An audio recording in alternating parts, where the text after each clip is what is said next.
NRI Wellness. We bring you the latest in health and nutrition information, create customized nutrition programs, and walk you through the process to ensure your success.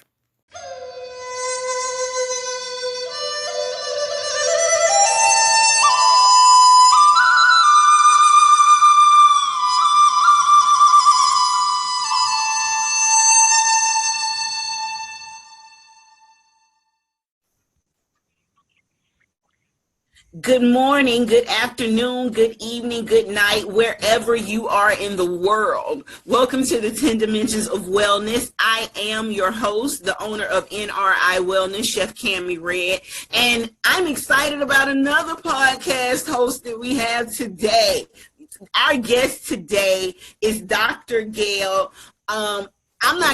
There's so much information to be learned and to be captured on today's podcast. I'm going to start with the first thing, the most recent thing, and we're just going to work our way through Dr. Gail's resume. The most recent thing that she has going on is her latest project is a book. It's called Wisdom from Queens. It's the volume 3 of, I'm guessing, a lot of women have come together to speak about their years of knowledge. And this was just released on August 15th. Why don't you tell us a little bit more about it?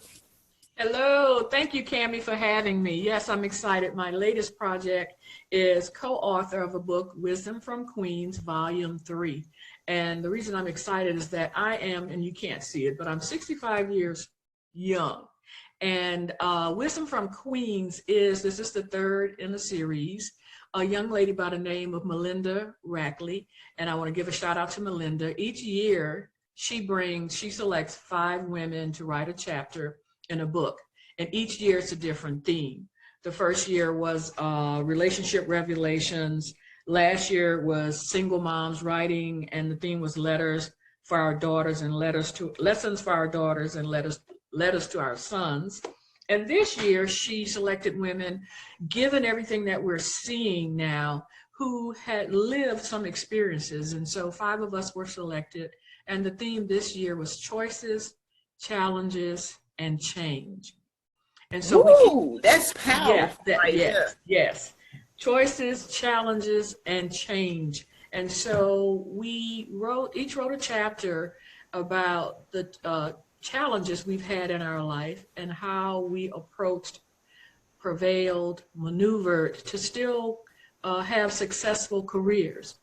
And it was quite by accident. I was talking to Melinda, and she owns Rack House Publishing. Shout out to her and her company. And I mentioned something about what we're seeing now is deja vu and having lived with coming through paper bag tests. Paper bag test, what is that? I don't know, Cammie, have you heard about that? Yes, see, I'm from Georgia, born and raised in the South. So, you know, that right there, and then I'm a little fair-skinned, so I grew up in an age of the 80s when we were coming off the back of that sort of type situation, but to be completely honest, I don't think we are actually over it at all. No, we're still not. We still got it. Right. So, you know, and that intrigued her to know someone who had actually came through or lived through rural segregated South, and then come through segregation into desegregation and integration. I grew up being colored to Negro to Black to African American. So I've been there, done that. So what we're seeing now with the racial profiling and sex discrimination, gender discrimination, and racial unrest, it's almost like I lived through that. So that is what I write about in my book, is growing up. Now, here's the interesting thing. I didn't know how poor we was because we grew up in the rural South in a segregated community where everybody took care of everybody. Yeah, no, I understand that, because in the South, it's a different type of upbringing. Like, even in my day and age with my grandmother, I don't think we lacked for anything because our entire neighborhood sort of took care of each other. All the kids, like if you didn't have something at your house, you could go to somebody else's house to get it. Amen. Exactly. We were a neighborhood in the community, and we raised our own food, and everybody shared. And like you said, if someone was going to the store, we would play on the street, and they would just say, "Hey, I'm going to the store. Watch our kids." And so we ran up and down the road all day long and played, and everybody looked out for everybody. And so we had that environment, and that's one of the things, as we talk a little more, that's lacking nowadays. But that we have some suggestions on how people can create their own community so that they have that support. The nuggets, the wisdom that we share in our book is how you can create your own community in this day of being, you know, some people don't even know who their neighbor is. Yes, that's what I was going to say. A lot of us, I mean, and I'm not even going to count myself out. We move into neighborhoods and we don't get to know the people that live around us. That's a little bit dangerous. Especially with, what's going on. I feel like we do need to get back to the days of community living where, where we know everyone that lives on the street with us, and at least once a week we have some type of community event that brings everyone out and we socialize and get together. Even back in the day, I do remember as a little girl, my grandmother had what was called social clubs. Those were, community based as well. Right. And we had them too. And in fact, we've started one now that I'm grown. We've gotten together and we will play this fun game every 2 weeks, because we as women, we were feeling isolated. So we started doing that, created our own social club. And that's one of the tips we share in the book, is that you have to make it yourself. You can't rely on other people.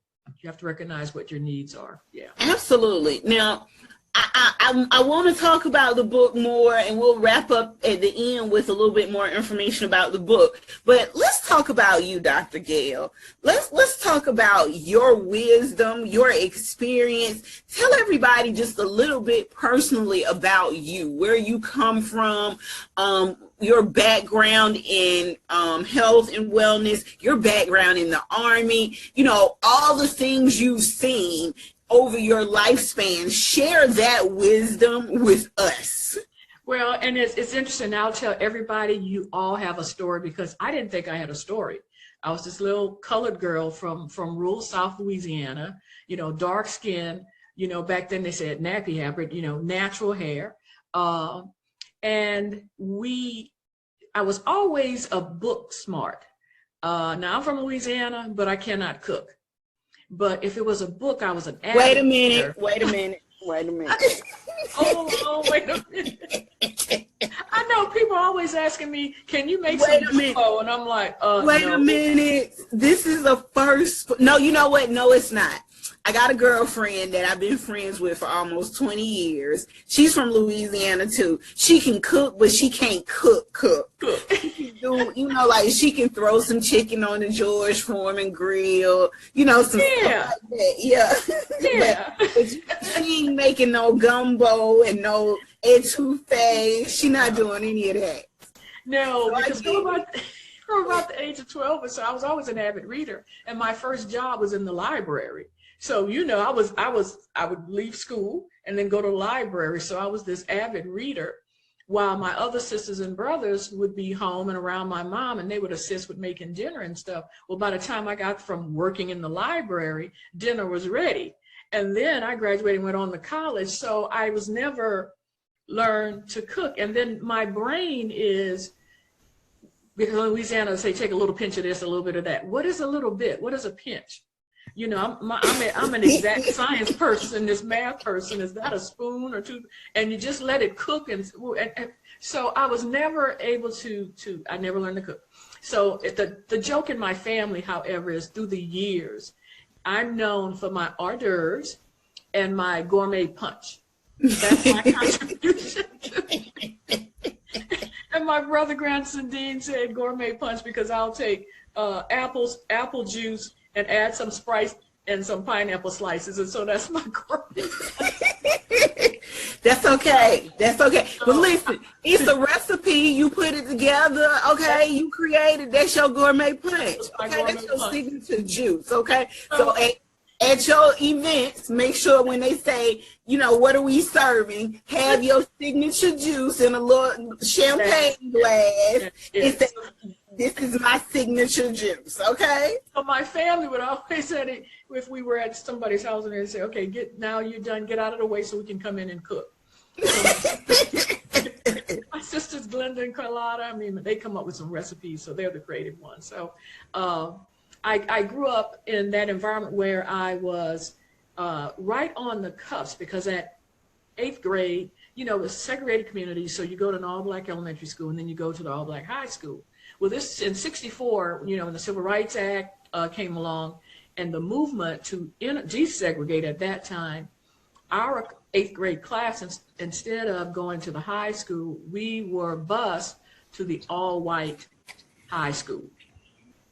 So that was sort of traumatic, because the people in that community did not want us at that high school. No, they didn't. There were people there to stand around to make sure that we got there safely. People were calling us names as we walked up and down the hallway. It was some teachers who were, overtly, I guess, trying to discriminate and impact our grades, et cetera, things that they were doing. So it was really tough, but we were lucky that we had some African-American teachers who came over from the other high school to be there to be a buffer for us. And so I still communicate in my class. When we have our class reunions, we still reach out to like Miss Hawkins, Mr. Coit, Miss Epps, Miss Williams, and we still include them because they made the difference and made sure that we were able to get through. Wow. So that's great that you guys can they're still around. Right. Many of them are still around, and we still remember them being there. And so we had the community behind us and encouraging us. And once we got to that school, because, we had been told, being Black, that we weren't as good, we weren't as smart, we weren't this, that, and the other, based on our skin color. And then we got there and found out, wait a minute, we're just as intelligent as everybody else here. In fact, smarter than others. I was just going to say, if not smarter. And so the lesson that I talk about in my book is never let anybody characterize you or put you in a box. You work to your full potential, whatever that is, whatever gift God has given you, you work to your full potential and be good at that, and never let anyone else define you. That was the lesson that I learned from coming through that 4 years in that environment. It's amazing that you say that, because that's actually been the theme of my last few shows, believe it or not. But my last few shows have been with African-American business women. And that has been what we have been, I guess, stressing to each other. And I never realized until your interview now just how much trauma we have actually lived through over the years, and how a lot of this stuff is generational, how some of this stuff the trauma is not so much so what's on the outside, it's what's been inflicted on us on the inside. Yeah, it's the mentality, and it's Black women. Like, we have overcome so much to get to a point of just getting a little bit of respect for what we do. So just listening to you and just hearing you say that, someone who has lived through as much as you have lived through, and then just thinking about all of the women who I've interviewed as of recently and having them say the same thing, and that resonating with all of us because of what we've been through and where we've come from. Right. And for me and some of my best friends, Cynthia August and Cynthia Metz, we were able to move forward and be active in the activities that were there. So they tried to throw up roadblocks, but we continue to work through. And I do want to say, not only for women, but our men. And I was talking recently to a classmate, Donald Grimm, and he said, because we were talking about the class reunion, he said, I don't know if I'm going to come. Y'all enjoyed high school, but it was rough for me. And I said, what do you mean? And he said, he was an athlete, star basketball player. And when they sent him there, they wouldn't let him play. So a lot of our African-American men missed opportunities because they weren't allowed to realize their full potential. That, Gail, some days we had to fight almost every day over at that school. Now, see, I didn't learn this till 50 years later, because we were fighting our battles. And he was destined to be a great basketball player, but didn't because of opportunities that weren't allowed because of what happened. That So, breaks my heart. so I mean, this stuff impacts yeah, us in a number of ways. Right, right. yeah. Imagine how many men are actually out there living on the street who were just kept from realizing their full potential because of the color of their skin. That's Right. super sad. Like, that's sad that we live in a world where that actually exists. Right. And Donald Grimm, I shout out to my brother, he's doing well now. But until we had that discussion, and like we're sharing now, I had no idea. Wow. So we've been able to talk about, and then going from high school, when we had an opportunity, and I want to shout out to Ms. Alma Ina, we had counselors who were there saying, this opportunity is at this college. Because remember, we're going into desegregation. Colleges are opening up. Careers are opening up. My daughter asked the other day when we were talking about since the book, she said, well, my mom was a housekeeper. And my daughter saw the help and got excited about that. And I'm like, I lived that. My mom was a housekeeper. Her mom was a housekeeper. And my great-grandmother was still working the fields. So we weren't that far removed from slavery. Yeah, my grandmother was a housekeeper. Mm-hmm. Yeah. So I grew up around that. As a matter of fact, my grandmother had been a housekeeper for majority of her life. Exactly. That was the only opportunity. So as I talk about my choice to go to college, because she said, well, what choice did my mom, her grandmother have? And I said, nothing. It was to be a housekeeper. That was it. So when I had a chance to go to college, Ms. Ina made sure she presented a variety of colleges that were giving scholarships. Because my family was poor, I was the oldest of 8 kids. They didn't have money to send me to college. So Miss Ina, being a counselor, some of the young men, Morgan Thomas and Larry DeLone, told them about engineering schools at opportunities. And they are now great engineers with companies doing great. So again, we had people that were there to look out for us and direct us. I ended up going to Centenary College. I had never heard of that. It's a Methodist college in North Louisiana in Shreveport. She knew my family was Methodist. By gearing me and directing me to that college, I was able to get scholarships and able to go to college. And I remember how excited the community was that they helped my mom and stepdad load up the car, and my cousins came over and tied my suitcases on top of the station wagon. And everybody gave $5, $10 for gas. And I get emotional because we didn't have the means, but the community, though, yeah, the community came together. And I remember one. Okay, and so when it was time to go to college, Miss Ina was very helpful in directing us to colleges that were opening their doors because we're going through desegregation and they're trying to increase their minority enrollment. And so Centenary College was in Shreveport, Louisiana. I'd never heard of this college. And it was a Methodist-based college. With my family being Methodist, she realized that I could get a scholarship. And so that was what enabled me to be able to go to college. And so the community got together. My cousins came over and helped my stepfather and my mom tie my suitcases to the top of the station, our old station wagon. And people came and gave us $5 and $10 to help for gas. And it was funny because, back then ladies used to keep their money in their bra. So people were coming into their bra and here, take this. In grandmama's bank, that's what we call it. Yeah. And off we went to North Louisiana from South Louisiana. So that's how I got to college. And that was a time of enlightenment for me because with it being a Methodist-based college and us going into desegregation, they were very accepting, and it wasn't that much of a black-white issue. So I was able to do well, plus I love books, so I was able to excel. And I thought I wanted to be a doctor.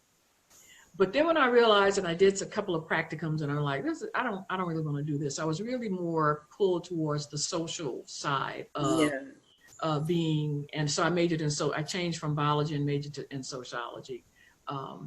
And that's what I got my degree in there. But I enjoyed it. And when I was there, I took physics and chemistry. And this is another lesson. I took physics and chemistry and advanced algebra and all those things when I was there thinking I wanted to be a medical doctor. And I was struggling with some of it. And so they said, I went to my advisors and they said, okay, we'll put you in a study group. And so my other friends, I'm not going to a study group, you know. I went to the study group. I was the only female. I was the only person of color in the study groups. And I started acing the courses. So lesson is when someone suggests a help for you or a way, listen, because they've been there. We don't Yes. know everything. Some people, I don't need that. Yes, you do. If somebody, when people are on the outside looking in, it's easy to see. When you're in the middle of it, it's harder to look out and see, find solutions. So listen to Yes. what people are going to give you. And so I ended up acing physics and chemistry, and I was the only girl in the class. So I left centenary. And then during that summer, you know, when you graduate from college in the summer, you always try to find a job. Yeah. Bell South, before they became all these Verizons and Sprint, there was Bell South, which was the only Bell. I worked for Bell South. Yeah. Okay. So in the 70s, they were hiring people of color. So I got on as a manager because I had a degree when there were telephone operators, if you recall. Yes. And so I was hired as a supervisor. And so I had people who were older than me from the community who was working as operators. So everybody was excited in the community that I got hired first Black supervisor. So at the end, but however, that summer I got accepted into grad school. And it was really tough because people wanted me to stay. My family kind of wanted me to stay because I was the oldest of, like I said, 8 kids. And we could earn additional money, the money that I was bringing in, because it was good money back then. But then I had a chance to go to graduate school. And so some people in the community, especially the educators, said, you should go to graduate school because in the long run, you'll make more money. So I was really torn. And then people said, well, you're the first Black supervisor. You shouldn't leave. You shouldn't leave. You can move up in the company. But it prevailed, and I went on to graduate school. And I went to the University of Chicago. Now back then, okay, yeah, that was a hot school back then. Yeah, like back then, to get into the University of Chicago, right, is an accomplishment within itself. So right. to be going to the grad school, grad school at Chicago with a full scholarship. Yes. I had offers to Rutgers, and now that I look back, and I was like, I was getting the letters, and I'm like, okay, I don't know if I want to go to the East Coast. It snows there. But, you know, and I ended up going to Chicago really because I had relatives staying there, and I knew somebody, not knowing all this about the school and how prestigious it was. So I went to Chicago, and the 2 years there was amazing because now I went from being colored and Negro in Shreveport to Black. Yeah. Time of Fred Hampton with the Chicago Black Panthers. Yes. There had been a raid and he was killed. And so in Chicago, Black is beautiful. So when I got there with my skin color and natural hair, it was like, yay. So it was a great time for me to excel based on my knowledge and intellect and not just on my skin color. So it was really great to be in Chicago at that time and develop my mind intellectually, as well as my sense of self and not being judged just by my appearance. So it was great to be, at the University of Chicago, where I was valued because of my intellect and not just because of my appearance. So that was a great time for me. And that really helped me develop my self-esteem and become more confident in who I was. Wow, that's really cool. Let me ask you something. What do you think it is about you that sometimes people misunderstand? I don't have time for BS, and I can. So I kind of cut to the point, and it can be seen as being bossy, assertive, etc. But that's I have this critical, analytical mind. So that kind of turned people off. And then I guess that's why I excelled in the military. That's what I was going to, that was what I was leading into. I knew that one was coming. I was going to say, when you said you have that no BS filter, that comes from your military background right there. Tell us about your time as a Black woman in the military and what that was like for you. And the military was actually my second career. Prior to going into the military, I had worked in social service agencies because I ended up with a master's in social work, in social service administration. And so I worked for social service agencies in California, in Louisiana. So that was what I was doing, was working with health programs in Louisiana and out in California. And so we were back in Louisiana, and I was with the Community Health Center Association, and the opportunity came up to join the United States Public Health Service. So, commercial break. Everybody knows about the Army, Navy, Marines, Air Force, but there are actually 7 uniformed services. Wow. You about to educate us all. Education. So, of the 7 uniformed services, there are 4 armed, and then there are 3, which is the Coast Guard, the Public Health Service, who is led by the Surgeon General, everybody's seen him, and then NOAA, the astronauts. Yeah. So 7 uniformed services, and we all... What's crazy is nobody knows about, if I'd have known about public health services when I was within the age limit to join public services, I would have joined that organization. Right. It's all officers, it's all healthcare providers. Yeah. Best kept secret in the world. It's the best kept secret. And so we get all the benefits. Our uniform is just like the Navy uniform because we started providing healthcare to the sailors on the ship 300 years ago. So our uniform is just like theirs, and it has the medical caduceus. So look up United States Public Health Service. We get all the same benefits. We are a service. So I went in as an 03 officer. We have no enlisted. So for those listening, if you have a health degree, when you're watching the updates on COVID and you see the Surgeon General, who is an African-American man, Dr. Jerome Adams, when you see the Assistant Secretary for Emergency and Preparedness in that uniform that looks like a Navy uniform, that is the United States Public Health Service. There are 6,000 officers, and we're responsible for every health-related process and protocol in the United States.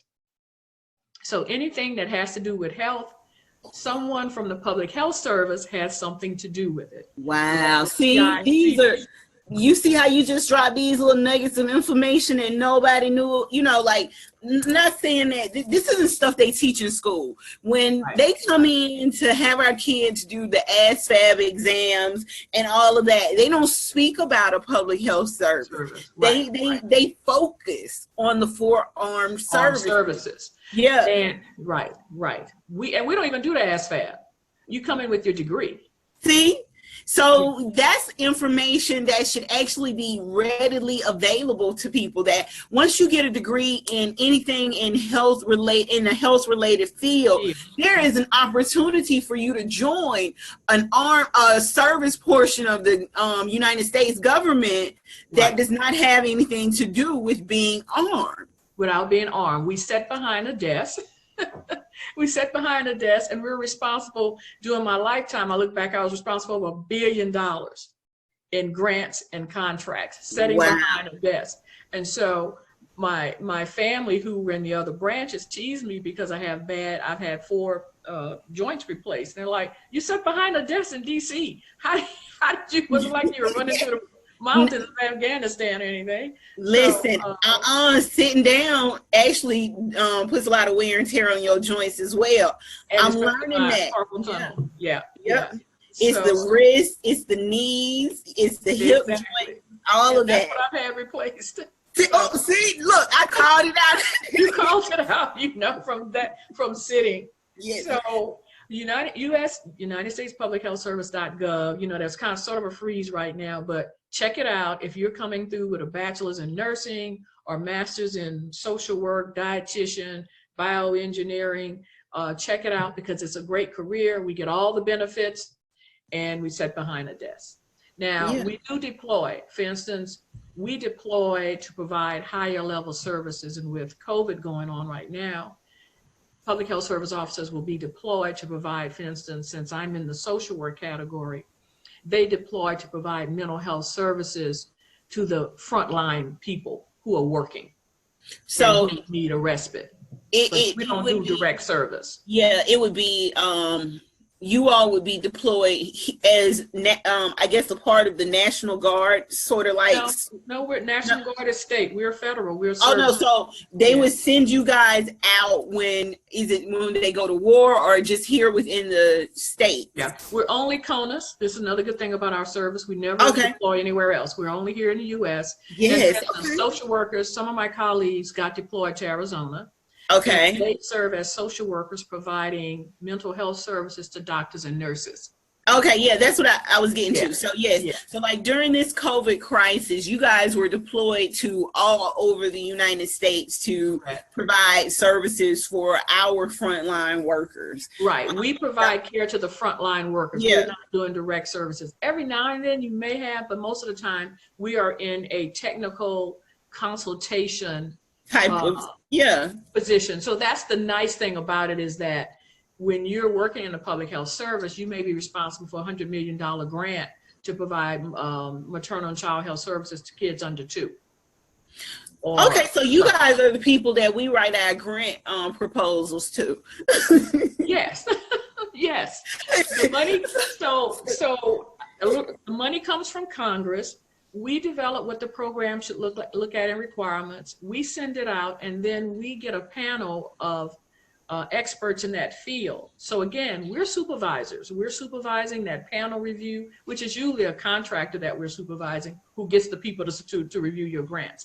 But yes, go to grants.gov if you're interested in becoming a grant reviewer, and also sign up so that you can get information on grants that are going out. Well, see, I didn't know. I'm already on grants.gov because I've actually personally submitted a couple of grants for the National Institute of Health, dealing in nutrition and diabetics in men of color. So I've done a couple of grants that way, but what I didn't know about was the grant reviewer process. I wrote that down because I'm going to go back and look into that as well. I'd be interested in doing that part, only because, I've written that's what I was going to say. I've written several grants, but I'd also learn about writing, because like there are some grants that I would say I'm not comfortable with writing right now because they're for larger amounts of money. And I want to read other people's insight and see and learn more, and also connect with those people on some of these things that we are all out here trying to fight and do together. And one of the things, my other business, Be Connected, Connected Life, BEECO. And I'll put her website will actually be on our website. All good information, her links to her social media pages as well as a picture of her, and I think that's with the book, correct? So all of that it will be on our website. There'll be a full article on Dr. Gail for you guys to read and connect with her. And then we'll give it out again at the end of the podcast. Okay. But one of the things I do is to say to you is I help individuals and companies like you look at their grant and kind of provide consultation on what you need to do to strengthen it. Okay. So so I'll be contacting you. So get on grants.gov, look at how to become a reviewer for the FDA, CDC, because once you're there, then you understand how that process works. Don't hate the player, and so don't hate the player, hate the game, but then learn the rules of the game. I was going to say, learn how to play the game. Learn how to play the game, So people often write grants from their emotional standpoint, but just like when you're applying for a business loan, you have to talk about return on investment. Yes. So people want to see, what if I give you $1 of federal money, what am I going to get for that $1? And that's often where the grants that people submit fall short. So that's what my company helps you to And identify. see, I'm a little bit like you when it comes to thinking. I'm super analytical with it, and one of the things I often wonder is, if am I giving too much information? Because I'm a dollar for dollar type of person when someone gives me money. So I know with the government, you have to actually be accountable for every dime that you spend. So in the grant writing process, we actually do it in the same way that we would do a business proposal or a business plan, and include the financial breakdown, so that when we're submitting the grant, not only is it explaining to the government what we're doing, on the back end, it's an outline of our program, so that when we do get these funds, we know exactly how to use it, so that we stay on top of what we need. And here's another tip to add. We're also looking for people who are at the table. The days of lone wolves where we would give you $1 million to start something is over. So now we're giving you like 25 cents on the dollar. Yes. Okay. And so when you do your budget, if you want $100, you can access, if it takes $100, you can access for 25, but you got to show where that other 75 is coming from. If you want to be seen, you have to stop being invisible to opportunity. I'm Kay Henry, licensed mental health counselor and host of Black Therapy Uncensored. Your prescription of positivity starts here. This is 2-second nutrition tips. Today's tip is challenge yourselves to eat at least one fruit or vegetable with every meal, every day for a week. Then try it again the next week. Let me know how it goes. This has been a 2-second nutrition tip.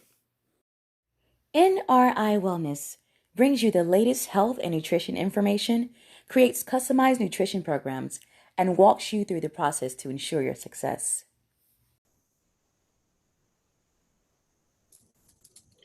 Right. So when grants are reviewed, we're looking for people who are at the table with other organizations in the community, because the day of the lone wolf is over.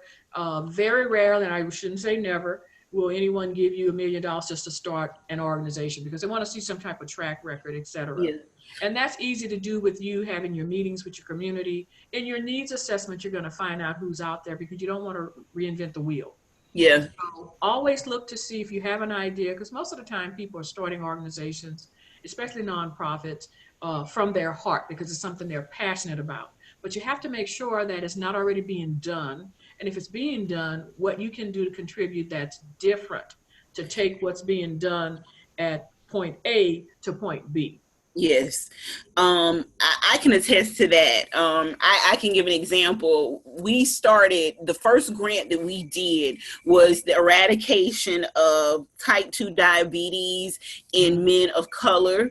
And we started in South Carolina, and it wasn't for, my passion is us, but believe it or not, in South Carolina, American Indians are the highest class of people with diabetes. So, let's be real honest. Most of us living here in the United States who were born of African American descent or Black descent, or however, whatever they classify us as now, we are a mixture of both African American and American Native Indian. Yeah. So, double whammy. Yep, it's a double whammy. So when you think about it, I started not because, and I will be honest with you, it was a hard thing, but it was more so because of what I was seeing in seeing patients and working and trying to explain to African American men and, just Hispanic men as well about their eating situation and their eating habits, and turning their lifestyle around so they wouldn't have to be on metformin, or so they wouldn't have to be taking glucose injections, or they wouldn't have to be pricking their fingers daily. So we started that in South Carolina. And then once we did it in South Carolina, we actually realized that it wasn't just an issue in South Carolina. We did it in South Carolina, we did it in Georgia, we did it in Florida, and we did it in North Carolina as well. And it was just amazing to me how many men we were actually able to help and assist with that. But what we also had to show, we actually did a lot of the work before we submitted for our grant, because we had to submit results showing and proving that our methodology actually worked. Right, right. And as when I was in the public health service, one of the things I did, because the funding for community health centers, and so I was detailed to Louisiana to run a community health center, actually complete getting one built. And so we would see people all the time coming in, and of course we were serving low income, underserved areas. So this was an issue. So from that standpoint, setting up a community health center, I was there 5 years. I was fortunate to go back to Louisiana because that was where I was from. My mom was there, family was there. So, and then interestingly enough, you said that my son just got out of the hospital 3 or 4 weeks ago. He wasn't feeling well, got in his truck, don't know how he got to the hospital, was lucky he got to a hospital that had no one in the emergency room. The lady, he said, put him in a wheelchair and said, I can smell it, he has diabetes. He had a blood sugar of 500, a 32-year-old. He was in the ICU on an insulin drip for 2 days. So I'm personally dealing with the issue of diabetes and health with him. So we were fortunate that he was taught to eat healthy, but being a bachelor and single, he's been eating in hotel room and ordering room service and, just doing him. Yeah, and that's what, a lot of men will use lifestyle as a crutch for why they can't eat the way that they should be eating. But it's really an education process. Yeah. And as a mother, that I know you taught your kid the right things to eat. Like you were actually being educated on this while you were probably raising your child. So you were not just taking this in, you were taking this in and you were implementing it in your household. So right. I know that for a fact. I don't even know you, but I know that. and you're exactly right, because when he was in the hospital, they were telling him what it was, and he ended up there through the weekend. Well, with everything going on, the weekend staff, although he was supposed to have a diabetic diet, he was seeing this stuff and he's like, I don't think I should be eating this. And he was sending me pictures. They were giving him just a regular diet, and one of them had sugar cookies. The one that night had apple pie and stuff. And he's like, can I get a salad? And I was there when he was saying, can I get a salad? And the guy said, I'm not sure why they're bringing you this, but it was easy for him once he got out the hospital to go back to what we had taught him. And I'm so proud of him now, because his sugar levels, by the time he got to a regular doctor, his sugar levels were in the 90s. Yes. Okay. And so they gave him insulin and metformin. This is getting too much detail, but he's now saying, I don't think I need to do that because it's going to drop my sugar too low. Yep. I said, she saw you as a black man weighing 330 pounds. Yes. Knew your next stop was going to be Popeye's chicken. So she gave you medication thinking your lifestyle was you weren't going to make that change. That's exactly what the doctor did. She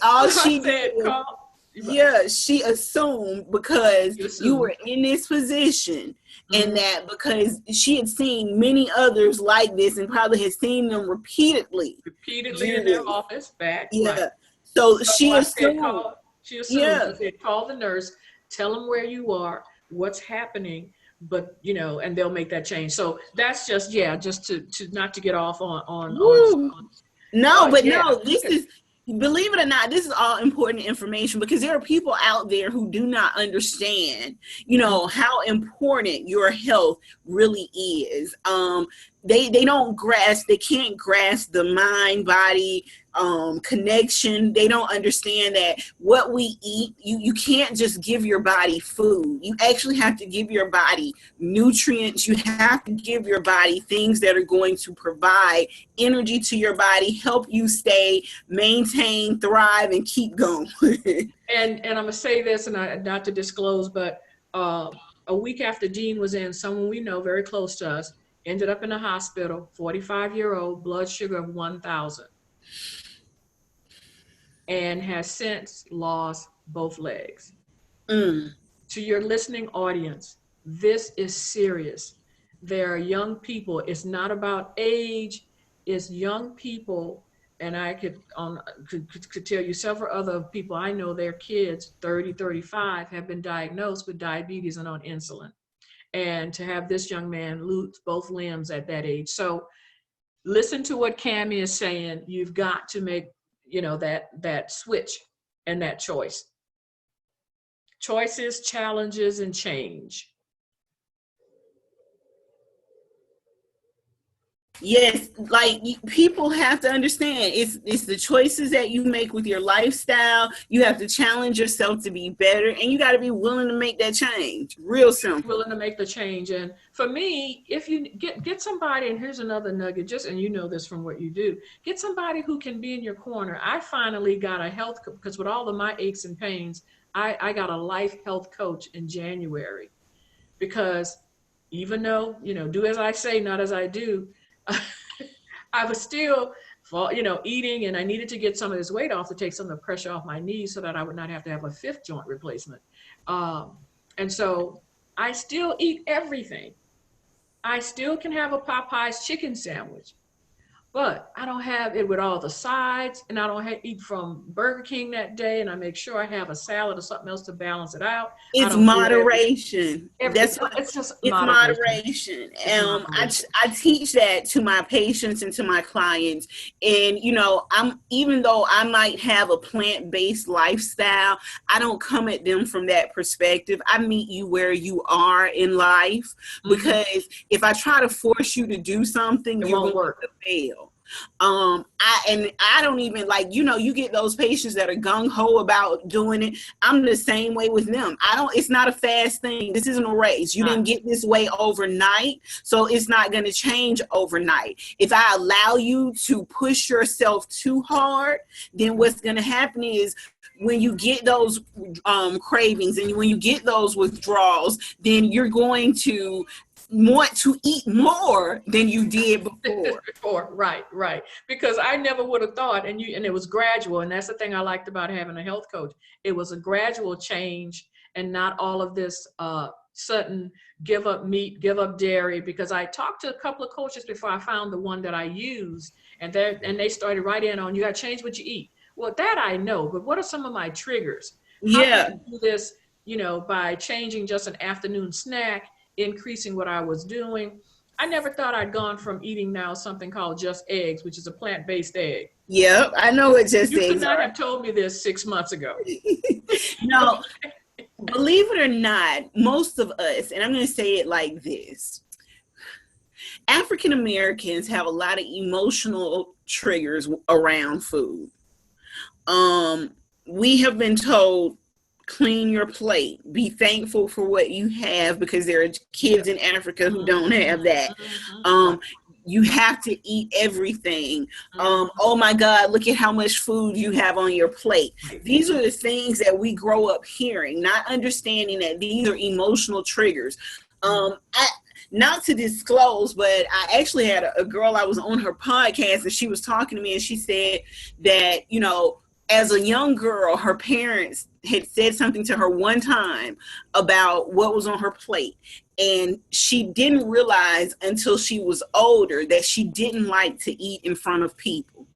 And that was an emotional trigger. We eat our emotions, we eat our feelings, and you got a lot of people that don't understand that we actually do that. So when it comes to eating, that's the first thing we tackle, is what's the underlying issue behind why you're doing what you're doing. It's no different from any other addiction, any other issue that you may have, but it's definitely something under that's making you it could be your job. It doesn't have to be something from your childhood. It could be your job. It could be stress of your everyday life. Write down in your food journal exactly how you're feeling when you are craving that sweet item, or when you're putting that donut in your mouth. What are you feeling at that moment? And that's why I ended up choosing my health coach, Diane Chisholm. Shout out to her here in Jacksonville, because I had talked to a couple of people, and their approach was stop eating this, stop eating that. And she started just what you said. Let's look at this emotion, what's going on in your life.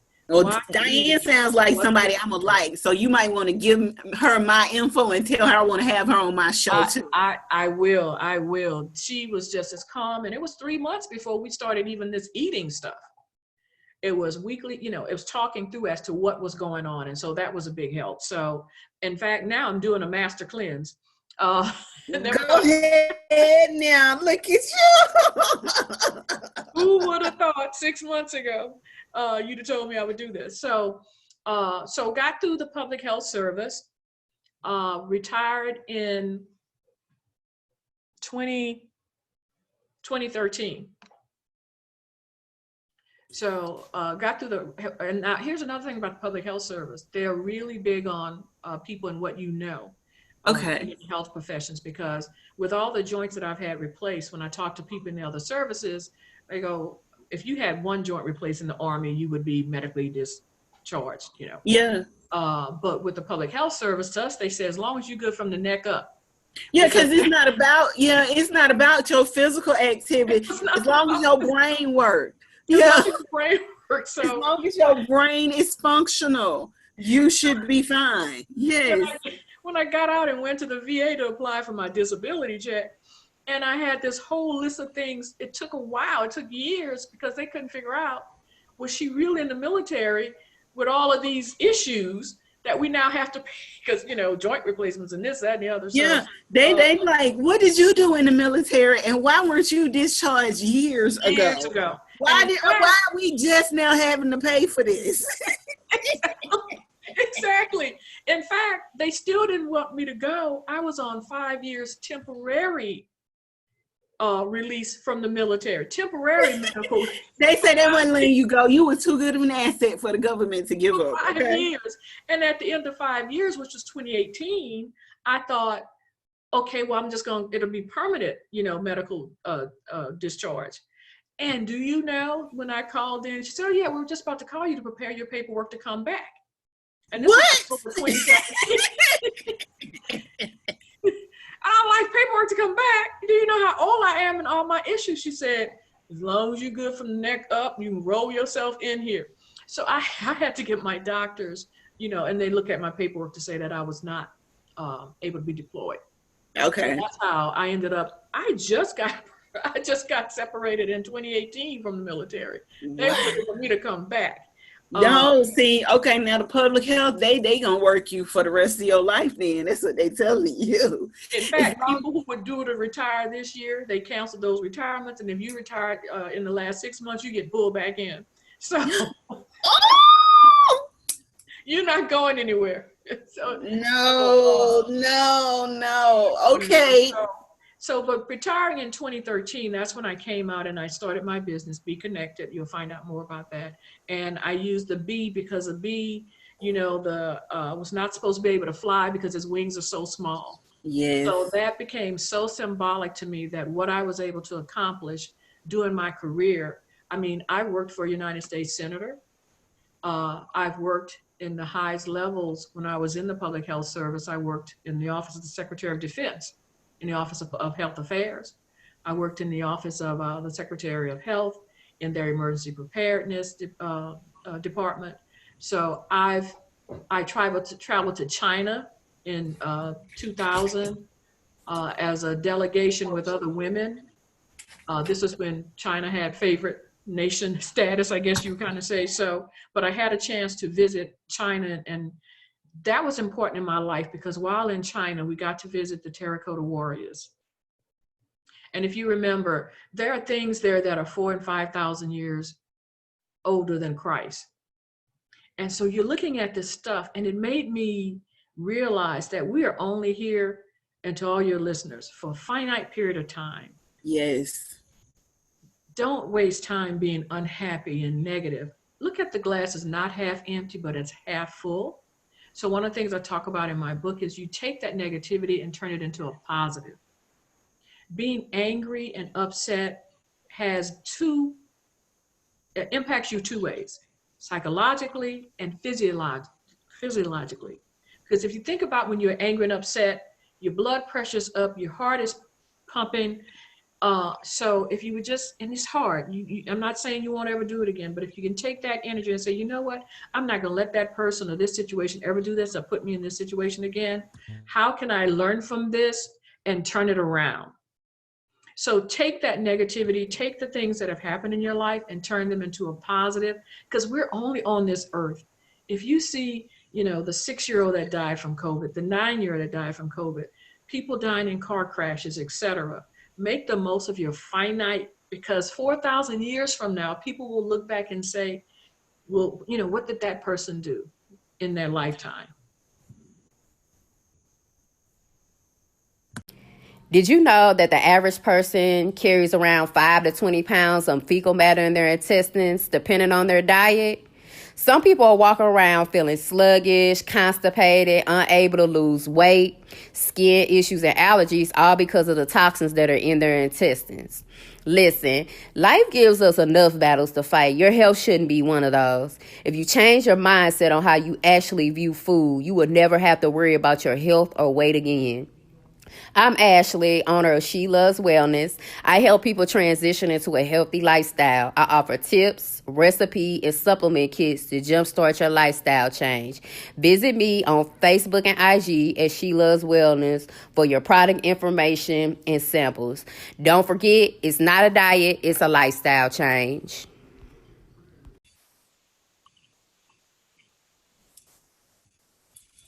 So yeah, the trip to China changed my life, made me look at things differently.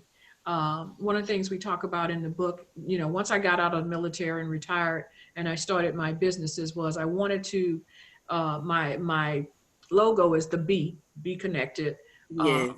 Because we wanted to connect businesses, education, and enterprise solutions. We wanted to provide people with some of the knowledge, skills, and techniques that I learned during the years. I wanted to share that with others. So hence the name Be Connected, so that we can help everybody who thinks they can't do it or can't achieve it. I I went to your website. I love your logo. I love everything about your business.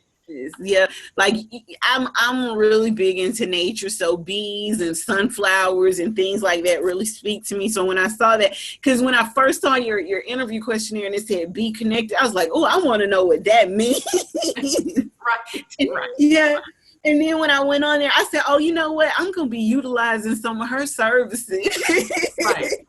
Right. We do a variety of things. And one of the things we're doing now is, as I've become older, is how do we protect our assets and create a generational wealth or legacy for our family? Yes. And so I wanted to share, because if I had, knew this earlier, so we help people set up private family trust, private business trust, and private foundations, which differ from wills. Wills and simple trust help to disperse your assets once you're dead. So I call them D&D, disperse when deceased.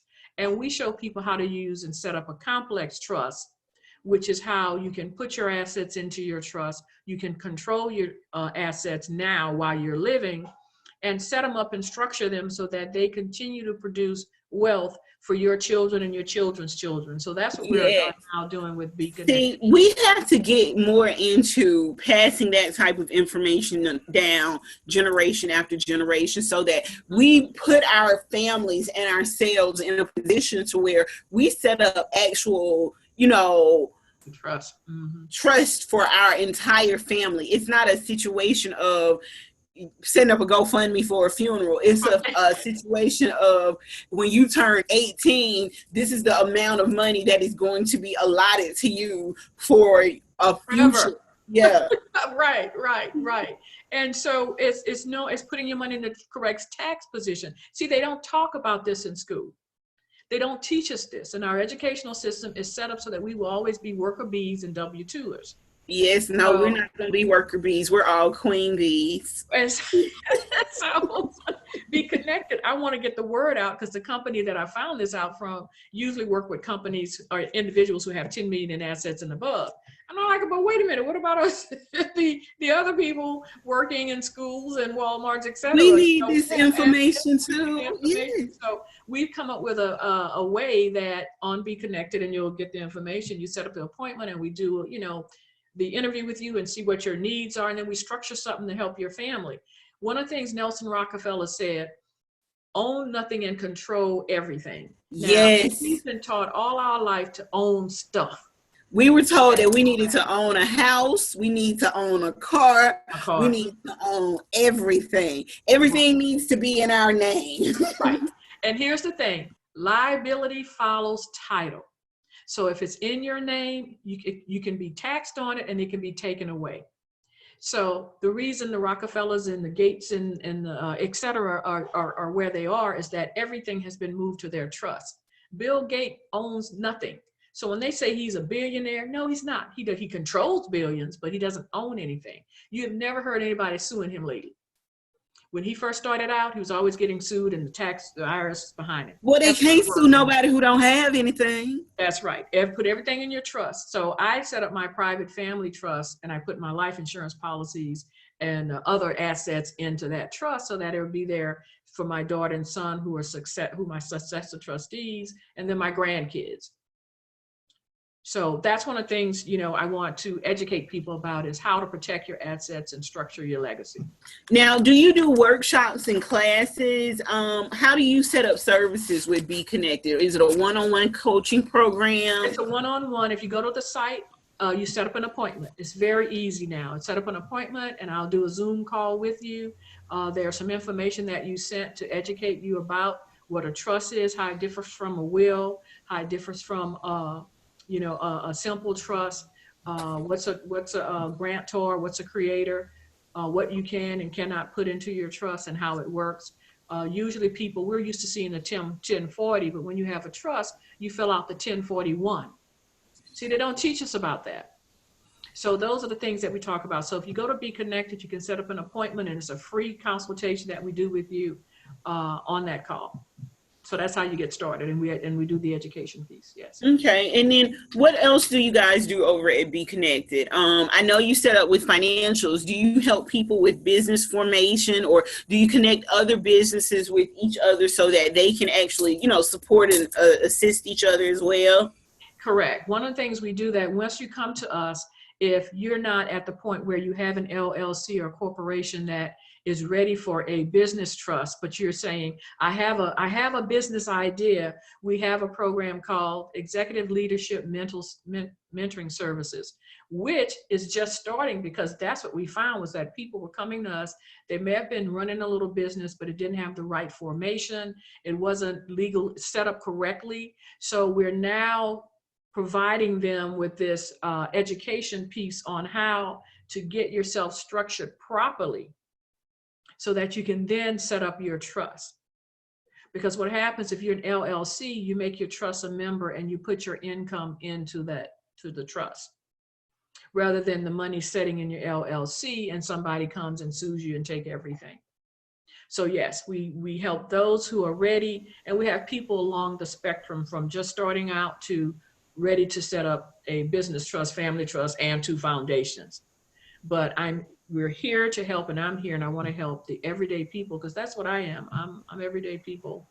Okay, aren't we all? Get financially educated, become financially educated. All right. Now, what else? What other services outside of you said the Executive Leadership Mentoring Program, and then you said you guys have a starting out program for people who had just started their businesses. Do you work with nonprofits or just for-profit companies?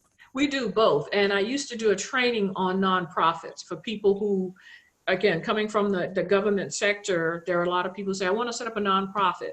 And so I was doing that, and I still do that if you have a nonprofit and you need a board training, et cetera. But this is what I now say to people. You can set up a public foundation, 501c3, or a private foundation with a 501c3. The public foundation, you have a board, et cetera. The private foundation, you're the trustee, and you have to you do the community good. In a public nonprofit, if you say you're going to only serve young women age such and such, or you're only going to serve boys or seniors, that's all you can do.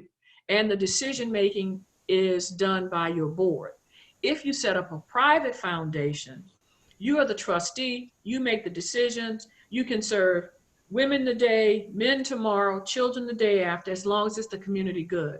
So you have a lot more leeway with a private 501c3 foundation. So when people are coming to me now, and a lot of people are coming thinking, I'm going to set up a nonprofit so I can get some government money. That's not happening anymore. So if you're about service to the community at the same time providing for your family, the way to go would be a private family foundation. Yeah. So I hope you guys heard that. For those of you who are out here setting up these nonprofits or attempting to set up nonprofits, if you're not doing it from the heart and not doing it to serve the right reasons, then don't do it at all, because it's not working anymore. The government is hip to that game, okay? Those of you that are doing it from the heart and doing it from the right reason, we know heart stories and heart strings change. So I hope you wrote down exactly what she said. I wrote it down as well. Setting up a private foundation gives you a little bit more flexibility than setting up a public foundation. Setting up a public foundation, you actually, whatever you set your goals or your mission to be is what you have to follow. So just, rewind this back on Spotify, whatever you listening to it on, and listen to Dr. Gail tell you again how to set that up. Because I don't know if you all are listening and taking notes, but she just dropped some real huge nuggets of wisdom for us. And it was funny because I would provide consultation to people about a nonprofit. And at the end I say, now, ask me, do I have a nonprofit? So exactly. Because people would come to me and say, oh, there's free government money. And I'm like, well, first of all, if there was free government money, everybody in my family would know about it. I would have it. I would be doing the same thing. So there's no such thing as free government money. What they're saying is if you get a grant, it does not have to be paid back. But but that's not free. That's not free. You working. You have to work hard. You got to work for that. That is not free money. And the accountability, I have been on the other side of those grants. The accountability is, And if you don't do it, you will go to jail. Just so you know. Go to jail. So that's not anything to play with. So if you want to do the community good, set up a private foundation in which you can still get all the grants, all the donations, the same thing. The reporting requirements is less, because with a trust, by the way, yes, you pay taxes, but because we set up a series of interrelated tax trusts, you want to pay as few taxes as possible. And your form, guess where it goes? It's called the exempt organizations sections of the IRS. It's not a collection body. They don't go in detail, well, let's see these receipts like you have to do with your W-2 right now and your Schedule A and have receipts and et cetera, or your Schedule C. It's a whole different world that no one has told us about. If you've watched Hamilton, I know a lot of people have, and I know we have to move on. If you go back and watch Hamilton and watch the discussion that George Washington sets up between Alexander Hamilton, my great ancestor, and Jefferson, when they're talking about establishing the banking system in the United States. Yes. And they set up a system so that we will always be subservient to them. You may have a mortgage right now. You don't own the house. And if you ever do that, you don't own the land. We will never own anything. And when they set this bank up in the 1800s, and I forget the guys that's in my presentation said, they're going to wake up with this new banking system. They're going to wake up and find themselves homeless on their own continent. Yep. That's where we are right now. We don't own anything. Exactly where we are right now. And that was in the 1800s when they set this up. So that's one of the things we do is this financial education for people. You have to be financially well.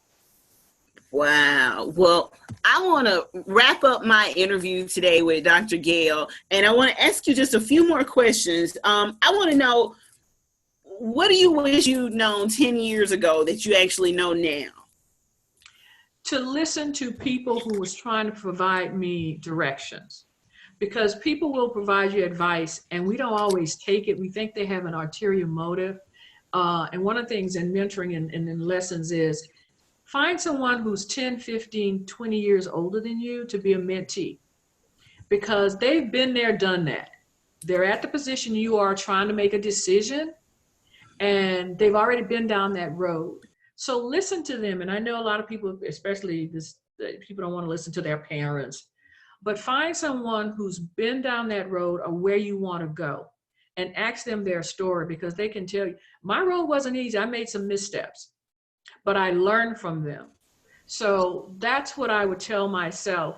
It would have saved me some money, some time, some heartache if I had at least considered advice other people were giving me. Yeah. Yeah.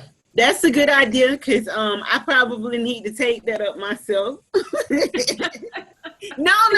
But the crazy part about it is I'm usually the youngest person in the room. But just like you said, when you went to work at Bell South, it was people older than you working up under you. So Right. I find myself in those situations. I actually just told my girlfriend the other day, I said, you know what? I got to find better rooms to be in, because I'm starting to be the smartest person in these rooms. Well, one of my quotes is, when you sit at a table with winners, the conversation is different. Yeah. If you want to level up, you got to change tables. Yeah. So You yeah. can't stay in your same cohort and take advice from your cohort. They Yeah. haven't been through it. Yeah, they don't know. They don't And know. the crazy part is, I'm looking at my tables, and I'm sitting at my tables, and they looking at me like, Right. like, are you gonna give me the info? What Right. did you learn today? So we had shirts that said, when you sit at the table with winners, and I think now we're going to change it to, when you need to change tables. It's time to change. Yeah, I want. It's time to change tables. Yeah. Yeah. Now, what makes you feel inspired or feel like your best self? When I look at my kids and my grandkids, and it's funny because my daughter Danielle, I have a 8-year-old grandson and a 9-month-old granddaughter. And she'll call me on Messenger, and all I will see will be the baby's face or Kaysen's face. It's like, okay, what do you want? What do you need? And she said, your whole voice changes when you see them on the phone. Your whole demeanor, your whole, So that's my inspiration now. And the fact that I can too help somebody else. Yes. Because there are people who call me and ask me for advice, and that makes me feel good. Now, my kids don't want to listen to it sometimes, but other people, strangers, will call and say, what do you think about such and such? Well, that's good, but you have a wealth of knowledge that you could pass down to generations and generations of people. You worked in some really tough industries. You've actually lived through some really hard times. So, I'm, as a matter of fact, when we end this conversation, I'm going to give you my cell phone number and say, hey, text me, because I need to talk to you personally. Okay. And I love it. I love it. Now, let me ask you this. If you could have a billboard with anything on it, what would it say and why? And it would be a message to other people is, do the most that you can, do the most good. And I think I've heard this somewhere, is do the most that you can and be the best you. Don't let other people define you. Find what you love to do. Figure out a way to work that and be successful at it in whatever you do and whatever job you're at. Look at the positive. I've been in places, in grocery stores, department stores, business meetings, where people come in with such negativity and wonder why they're unhappy. You have to be here 8 hours. The best training in the world. If you've ever gone to Disney World, I've never met an unhappy employee at Disney World. They have the best training in the world. Yes, So they do. If you have to be here, why are we arguing at Walmart? It's not the cure for cancer. So I don't understand. People are attributing too much in the wrong place. Save that time and energy to Go home and play with your kids, or help your kids understand their homework. Why are we arguing with people out in stores? And you know what I tell people? Stop focusing on those small things. Why don't you take that energy and create a business, something that's going to be long, that's going to be leave a legacy for your children, and also it's going to inspire your children to go out and get their own as well. So stop focusing on all of that, being all in the other little things. Yeah, it's about the terracotta warriors, and that's one of the things I do when I work with people. I give them a little replica of the terracotta warrior, and I said, this person lived 5,000 years ago. One of these days you're going to be there, and what will people say about you? This is how, a grain of sand. So I do have one friend, Beryl Eve, and she actually works, with at Baylor, and she's a microbiologist and stuff. And so she's the only person that gets a pass that can complain. They're working on a cure for cancer. Everybody else, it's a clipboard job. Yeah, like, no, yeah, she can complain. I sit and listen to her complain all day long and tell her, I want to look, you got a bunch of people around you that I want to get on my podcast. So go ahead and tell her too that I want to talk to her too. Oh, she would love it. She would love it. Yes, absolutely. And her story is she came from the Bahamas at 18 on an athletic scholarship to TSU. She didn't know anybody here. She was new to America. And so she's become a success story. And even in terms of this race stuff, she said, I didn't grow up with that in the Bahamas. So when I got here and faced it at TSU, Texas Southern, and in Houston. Wow. She went from the Bahamas to Texas. At 18 and didn't know anybody. And we met her because her sister married a friend of ours. And we met, and she said, I'm going to the United States. But where are you going? Houston. I said, oh, we're from Houston. So we've been friends with her for almost 40 years. Okay. Yeah. Yes, I love it. Well, Dr. Gail, I want to thank you so much for being on the 10 Dimensions of Wellness. You have just poured out a wealth of knowledge and information for our listeners. We're going to have to bring you back on, and next time we'll bring you back on so you can give us more financial tips and talk to us more about some of the ways that we can become more financially savvy, and also ways that we can set up a legacy for future generations for ourselves, because that is definitely, we want to be connected in that type of way.